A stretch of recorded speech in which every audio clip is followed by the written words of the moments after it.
Share my screen.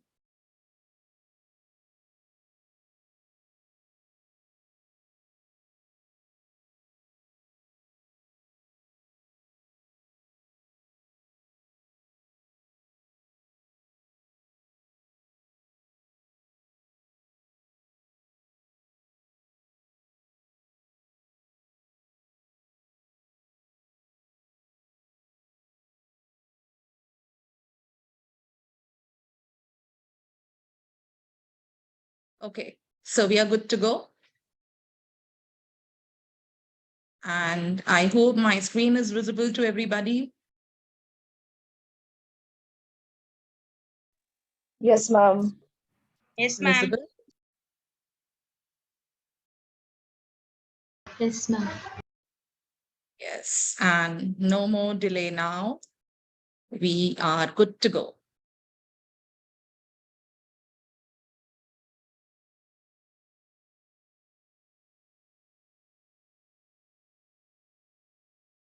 Yeah. So, a very good evening to each one of you present here. Again, we are around 100. Thank you so much for your patience, for being there, sparing your precious time. And I really hope and believe that there is some takeaway for everyone who is here for the next 1 hour with me. Okay. And to begin with, I would just like to ask one small thing.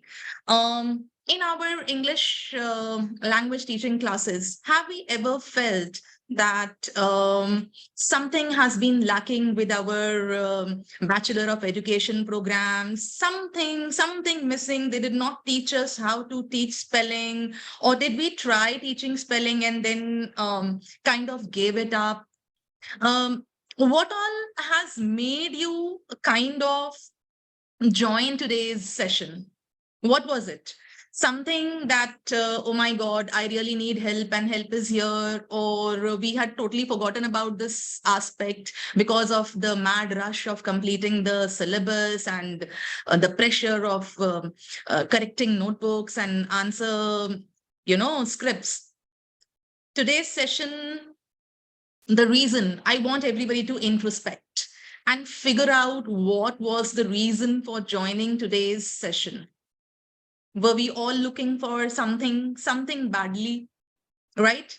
And at the very onset, I would like to mention and clarify so that you don't waste your precious time, that this particular workshop is for the educators of classes 3 onwards up till grades 10, because the children, those who are in the foundational years, for them, there are other things which those educators can look into, and they are the masters of that. I am not delving into their sphere. I'm delving into something which is my area of mastery, and would like to deal with those educators only. Okay, fine.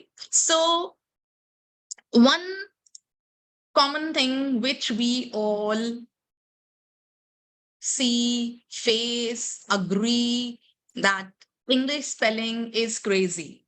Don't we always say this? English is a language of exceptions and so many other things. English is a funny language. This is what we all say. Fine. And so many times we simply, just pass off not explaining why certain spellings are like this, because we will tell the students this is an exception. But mind you, dear teachers, 98% of the time, 98% of the times, English spellings follow a particular pattern, they follow rules. Only 2% of the time, it is difficult to explain, what's going on with them. 98% of the time, there is a pattern, there is some rule, there is something which we can tell and explain to our teachers, to our students. But the thing is, do we ourselves know this? Have we mastered that? Okay, so if I start telling you the rules of English language, I will need at least hours and hours, not hours and hours more of, these webinars to put across those rules to you. Today's webinar is just the tip of the iceberg, something just to tickle your, that latent area wherein we were not working. What are the strategies that can, I'm not going to go into the rules in detail. Few I'm touching here and there, but I will not go in detail into them, right? And I'll talk about the strategies and try to wind up with these 2-3 areas only for today. Okay. So let's quickly talk about 10 things that do not work with spelling in an English language teaching classroom. Fine. We all are in habit of doing these workbooks and filling up our exercise notebooks, write the spellings 10 times, giving children word searches. They may help, but the percentage of the aid that they can provide to the uh, teaching learning process is very less. Okay, fine. Also, um, there are many teaching rules, fine, which aren't correct. And we have been following them somehow blindly without looking into them that whether they are true or no. And then when we stumble upon them, we say, oh, this is an exception. Okay, so make sure that whatever rules you are telling to your learners, you have yourself cross-verified them. You are sure that this is a rule of English spelling. Okay, and we can not only rely on phonics. Phonics is something which should come very late. In English language, spelling is something which should be done in a phased manner, right? Something which is done in a lower grade, and then only when a child has mastered it should the child be allowed to take the next phase of spelling. These are just like, steps of a ladder. Spelling cannot be taught in one go, in one shot. You did not teach the child how to stand on the first step and straight away you are telling the child to talk about something which is the 10th step of the ladder. That obviously that gap is there. The child will not be able to do it. Teaching all the spellings of a sound is something which we do so routinely in our classes. This is one of the methods which is not going to work with our students. And teaching blends separately. There are separate lessons. I have myself seen in the books. I have seen in the teaching pedagogies how blends are taught separately in classrooms, especially in Indian classrooms. These are some things which will not work at all. Again, writing 10 times, 20 times, 30 times, look at the spelling and write will not help until and unless you don't follow the other strategies that I'm going to talk about today. Fine. Ignoring the need for review. We very often just shrug off, forget about review. We don't even teach in our classes exactly. Do we have a period for teaching spelling? Do we ever integrate spelling into our lesson plan? Higher up? No. Lower classes, little bit, if I'm not wrong. Fine. And telling children to learn random unconnected words, what we do, words connected to geography, plateau, mountain, valley, do them all together. Words connected to environment, pollution, and atmosphere, do them all together. But these lists don't work for the students because they don't have any connection. The words that you fix into these lists don't have any connection with the learning pattern of the students or the skills that are involved in learning spellings. Okay, and the final one, skipping the spelling instruction altogether, which consciously or unconsciously we all are doing, isn't it? Right, so we are going to now be the aware ones, the conscious ones, and we are going to make aware and conscious efforts to inculcate teaching spelling in our lesson plans. Okay. So the things that work for us are that we should teach, through the direct method. Don't use the method in which you have to elicit a response from the students. Okay. Use the direct method. Again, plan in a way in which there is a sequence. I told you these are just like steps of a ladder, in an increasing order of difficulty. The children should be taught how to master their spellings. Once they have mastered one level, only then the next level the child should be exposed to the next level. The pedagogy should incorporate multi-sensory approach is very, very important.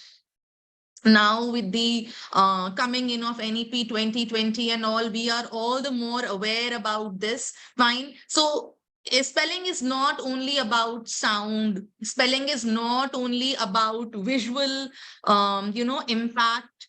It is also about the kinesthetic aspect. How to include that is something which I will tell you slowly. One way could be that you include an activity where you have slips kept on the table and you were telling the children to come to you, run back to their partners, make a word, a compound word, come back to you. So that coming and going, that thing is going to add to their interest. And of course, it will make their lesson, their learning power, it will increase their learning power. Okay, fine. Teaching spelling rules is something which is unavoidable. They should be taught to the children, not the way we do our grammar rules. They should not be put down in their notebooks and left there for the parents or the children. They are something which should be done in really interesting ways. I've come up with videos for all of you so that the way I have tried to make my session interesting, I have brought in resources for all of you so that I can put across something to all of you. You can put across the same thing to your learners and to your co-teachers. Please go and cascade this to others in your schools so that this comes into the system. Okay, there should be a lesson where the 6 type of syllables should be taught. I know as far as my interaction with educators goes, phonics, knowledge of syllables is very, very basic. It's either not given or it's given at a very, very, basic level. It is not taken to the advanced level. It is not practiced. And in higher up grades, 10th, 11th, 12th, so I don't think people even talk about syllables there. Okay, so continual review is needed there. You should have dictation exercises, which of course many of us do. Okay, and I have all been talking about this mastery based approach that only once the child has mastered one level, the child should be upgraded to the next level. Fine. Teaching through phonograms, I'm going to introduce today in today's webinar also. We have to teach reading and spelling separately. Most of the times what we do is we try to use an integrated approach where reading and spelling are combined, are clubbed. Okay, and I'll tell you a simple reason why reading and spelling should not be clubbed, and that is why right at the nth hour, just before the webinar, I tried to include this slide over here. If you could see the slide, fine, there are 100 of us over here. If I tell you to read, first read, don't forget about spell. If I tell you to read, I'm sure most of you will be able to read the words very, fluently, quickly, entrepreneur, paraphernalia, mischievous.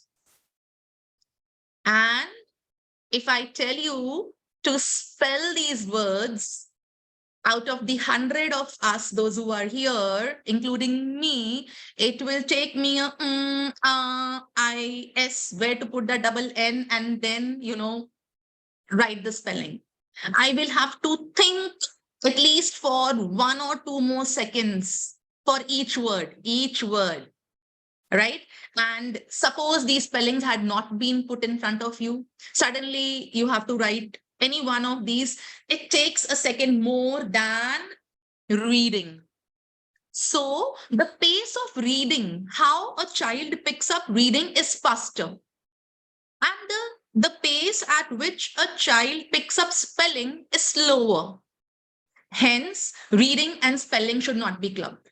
If the child is, forced to learn the spelling then and there, or is trying to use some phonetic aspect of the spelling while reading, the child's reading will also be affected. Spelling would anyways go for a toss. Okay, fine. So reading and spelling should not be merged as a single, learning exercise.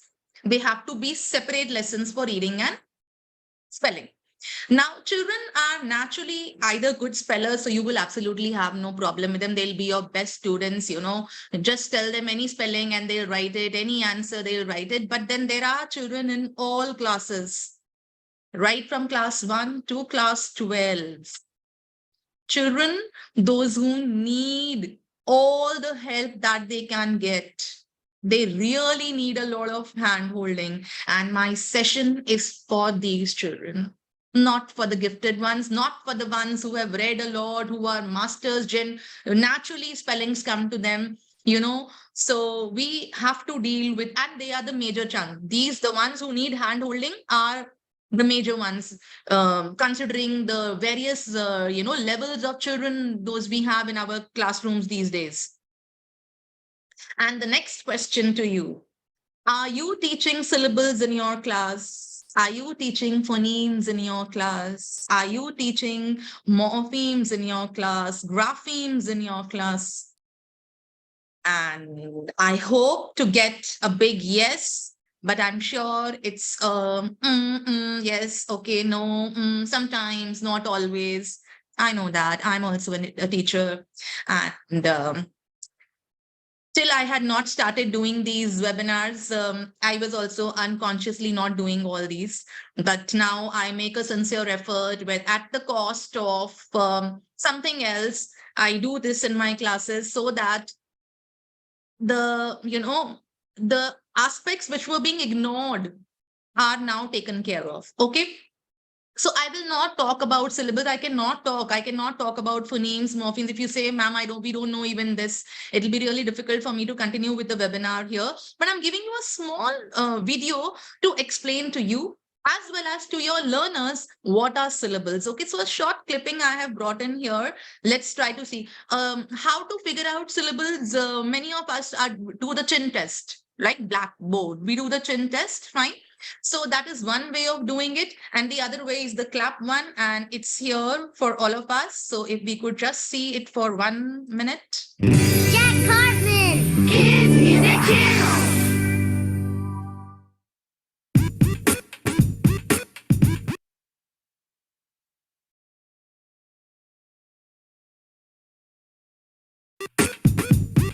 Build your brain, build your body, learn about syllables, everybody. Syllables are really parts of a word. Syllables are like a beat that can be heard. Look, listen, and move with me. It's as easy as 1, 2, 3. Syllables always have a vowel. Clap your hands to these one-syllable words. Cat, dog, one. Fish, car, truck, shirt, shoes. Raise your arms up. Melon. Exercising. Caterpillar.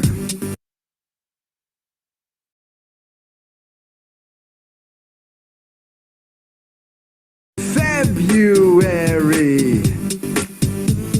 Macaroni. Watermelon. Exercising. Caterpillar. Syllables are really parts of a word. Syllables are like a beat that can be heard. Look, listen, and move with me. It's as easy as 1, 2, 3. Syllables Always have a vowel. Okay, So I hope it made some sense. Please don't say that, ma'am, we cannot play this video in class 11th and 12th or 10th and children will make fun of us. They will not. Believe me, if you are doing a chin test with them and then telling them, okay, fine, now I'm playing a video for all of you. Now you figure out which is the best way. You want to clap and find out how many syllables are there in a word, or you want to use a chin test. They will enjoy it. A little bit of fun element is, a must for these higher up children of higher grades also. The lower grade students are in any case going to enjoy this. And just back to back another video this I have brought, and please don't think that there is an overdose of videos today. These are all so that you understand. I could have explained this concept to you by verbally, speaking it out and explaining it to you. I have brought it here so that you can take these videos to your classes and explain the same concept in 2 minutes. I have explained the concept of syllables in 2 minutes and I think 40 seconds. And here is this next very important concept. There are two really important words that we need to understand when we're learning to read and write: phoneme and grapheme. Katie, what's a phoneme? So a phoneme are the speech sounds that we hear when we speak. So in the word phoneme, I can sound out f, o, n, e, m. Phoneme, that is what I hear. So there are actually 44 phonemes in the English language. There are 24 consonants and 20 vowels. And there are 20 vowels. And they are the sounds that we hear when we speak. So we've got phonemes are the sounds that we hear. What's the grapheme then? The grapheme is the spelling choice.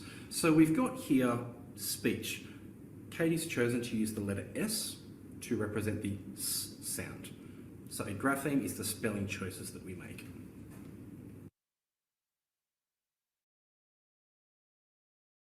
Katie, can you give me an example of what this looks like when we're actually writing out?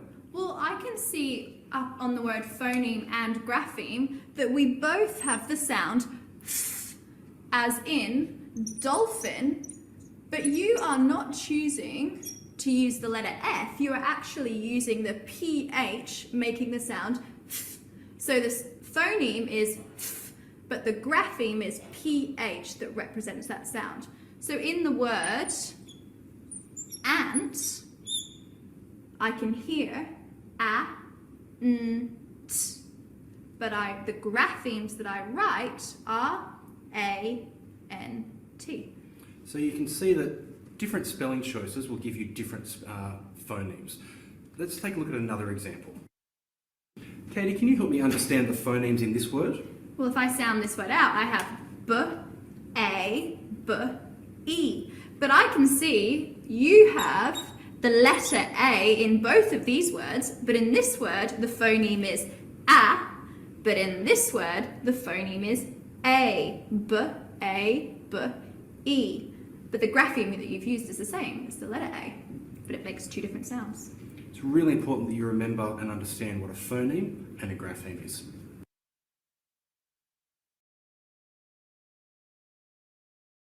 So I hope the difference between phonemes and graphemes is a little clear to everyone. Everybody is now, we all have brushed our knowledge of syllables, and I will be coming up with morphemes also, but later on, because it is a part of our spelling teaching strategy. Okay, so now let's talk about phonograms. We've just talked about phonemes, so we all are now well versed that phono means sound and gram is a written symbol. Okay. So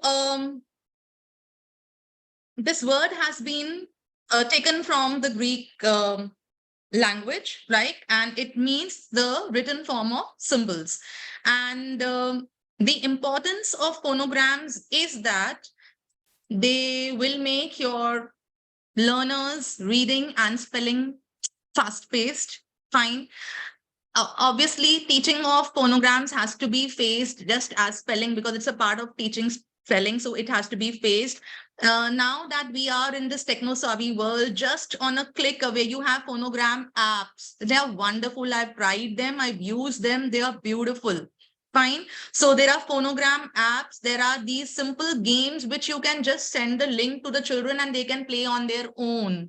Fine. Tell them to download the phonogram app on their phones. Fine. These are very simple apps and they are very, very useful. And they will help you in making the spelling teaching, easier for you, and it will be easier for your learners to pick up. Fine. And they will help you in easy review of whatever you have been teaching.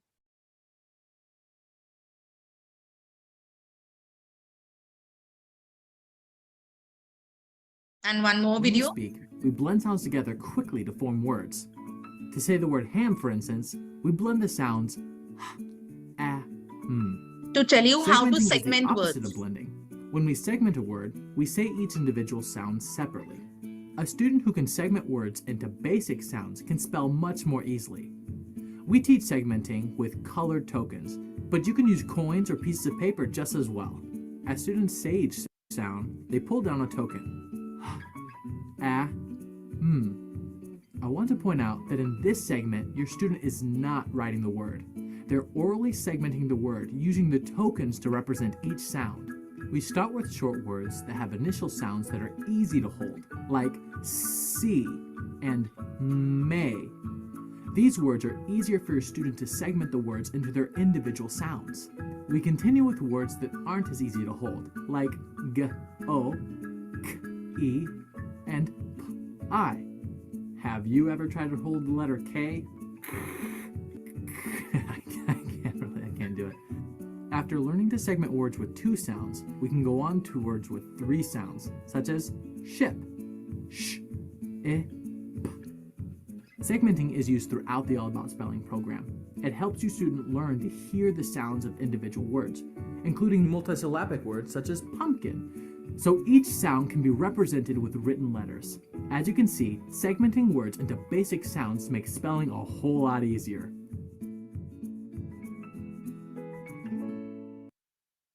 So how breaking down words. So this is all a phonetic based strategy wherein you talk about phonemes, wherein you talk about graphemes, wherein you talk about syllables, wherein you talk about segmenting. They are all the phonetic strategies of teaching spellings to your learners. Okay. Fine. So I hope and believe that nobody feels that there's an overdose of videos today.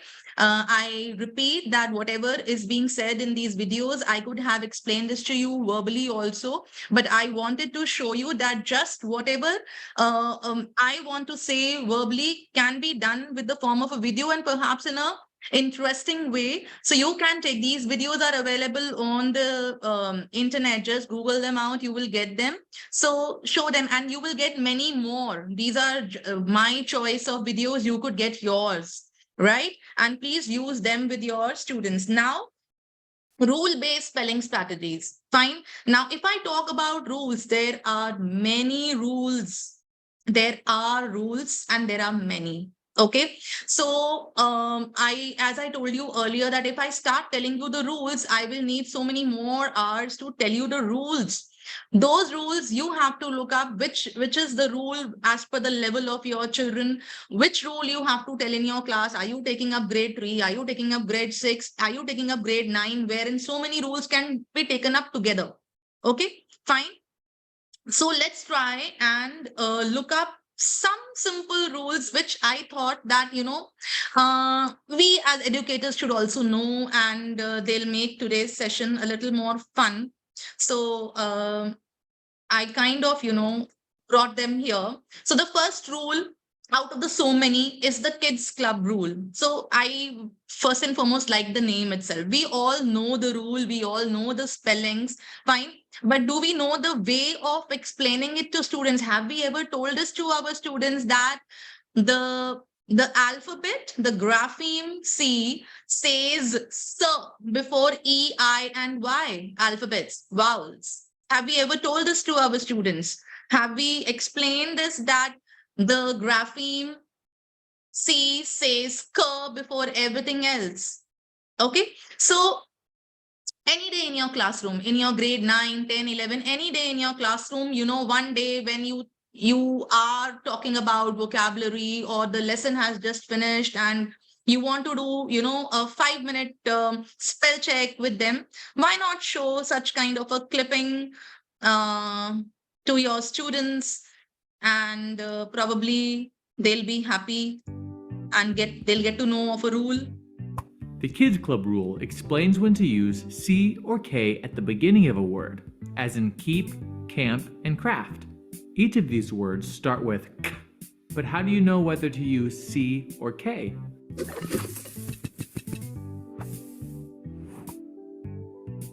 If a C is followed by an E, I, or Y, it says S. S. S. S. This is a tile game If the which C is for easily any other available. There's letter, an app it says also. These tiles can be made by teachers. These are the tiles of your Scrabble, and these are now apps also. Now I want to spell the word kid.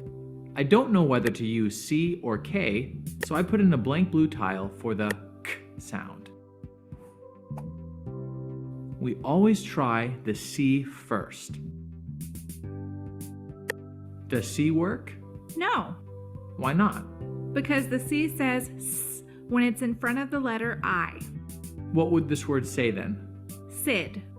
So now we know that we have to use the K to spell kid. Let's try another word.